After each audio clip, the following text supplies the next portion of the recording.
And finally this week we're going to give a quick rundown of some of our favorite movies from 2009. I dislike the word best movies of 2009. I mean, it's sort of, that puts a number, there's a number of ways to qualify best. So these are really just some. And we don't have a 2-hour awards show to get them all in. That's right, or guest presenters or anything like that. So really, it's our favorite movies, put it that way, and they're not really in any particular order except my number one. But we'll start with The Hurt Locker, which a lot of people didn't see because of the very limited release. I was actually surprised that it made it here. But I'm glad I saw it. I mean, it's really probably the most interesting Iraq War drama, just because it doesn't really have anything to say politically about that war. No. It is completely focused on the psychology of the guys on the ground there, and very interesting psychology. I mean, these aren't gung-ho idiots, despite the fact that they're putting themselves in harm's way. And this movie definitely should make a star out of Jeremy Renner. And if it doesn't, then there's no justice. He may even get an Oscar nomination for it, so keep an eye out for that.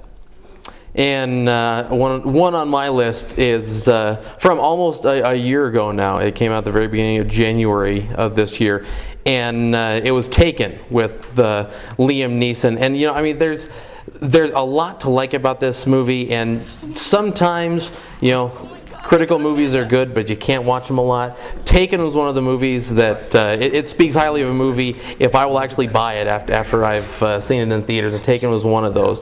And I think Liam Neeson's character Brian Mills in this will go down as one of the coolest dads in cinematic history. If you get kidnapped, he's the dad you want. Yeah, that's for sure. He will beat some ass. Yeah. One of the other ones on my list is Moon, another one that was not seen by a lot of people, and again, I was shocked that it made it here. It is the sort of science fiction that reminds me why I like science fiction so much. And there's a lot of bad examples of science fiction. Watch the Sci-Fi Channel for a couple hours, and you'll see plenty of it. But this is, I mean, it's very reminiscent of 2001, and not just because there's a talking computer in it. But it really, this sort of meditative, science fiction story that's about ideas rather than about lasers and spaceships and all that other nonsense. And really a brilliant performance by Sam Rockwell. Yeah. If you haven't seen it, it should be on DVD very soon. Make sure you check it out.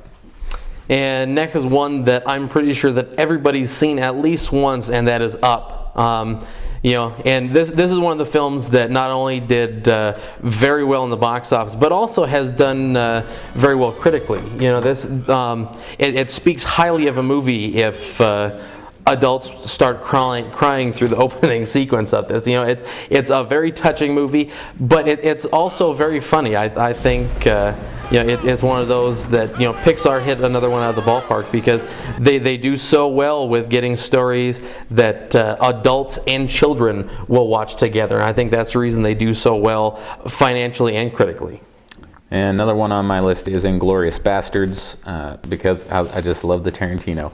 And this movie, I mean, any of the rest of it could have been mediocre, as long as the opening scene, Chapter 1, which introduced us to the Jew hunter, played by Christoph Waltz, who definitely deserves an Oscar nomination. That scene, it's probably a 10 or 15 minute scene, just dialogue between two characters, but it is absolutely brilliant. Yeah. And Tarantino has got it down. And Brad Pitt playing the crazed Nazi scalper. That's good too. And the interesting divergence from history there at the end too. Definitely that one is available on DVD now if you missed it, so check it out. And another one that not a lot of people saw, but was a nice welcome back to an Adam Sandler that is not only funny, but is also dramatically well acted, was Funny People. And it tells a very intricate story and a very humanistic story, and it's nice to see Adam Sandler in something besides the Israeli hairstyler. Well, he makes a fair amount of fun at his own expense in that movie too. Yeah, and I mean it's a very good movie, so check it out. Yeah. Another one on my list is Up in the Air, which we've already discussed, so I won't say too much more about it. But it should be in wider release now, so make sure you check that out. And I can't wait to see what Jason Reitman does next. I heard it's a ninja movie written by Rainn Wilson, and that troubles me a little. But anyway, check out Up in the Air. And next is another one that did very well for Mr. Cameron, and that is Avatar. And it's a fairly easy story. It's not breaking any ground with a story, but I think visually this is one of the most intricate, beautiful movies I've seen in a long time. And this is something, Chris and I both agree that 3D is more of a gimmick than a way of telling a story. But this is actually one of the stories that I think is better seen in 3D because it actually does add to the story. Yeah, well, it's a visual palette for sure. Now that I don't really rank movies, but my favorite movie of 2009 was easily 500 Days of Summer, which has recently been released on DVD, and Matt refuses to watch it for some bizarre reason because it doesn't like Joseph Gordon-Levitt. But I mean, this movie, watch it. I guarantee you, this movie will speak to you. You will completely relate to the characters in this movie, and if you don't now, give it a couple of years, and you will. There's a lot of movies made about love, and there's a lot of love stories, but there's not a lot of honest ones. Most of them are rom-coms. They just supply a few laughs, and then everybody's happy at the end. But this is an honest movie about love, and beautifully acted. And it has one of my favorite scenes of all time in it. You'll see the dance number. So check that one out. Do yourself a favor and watch that movie.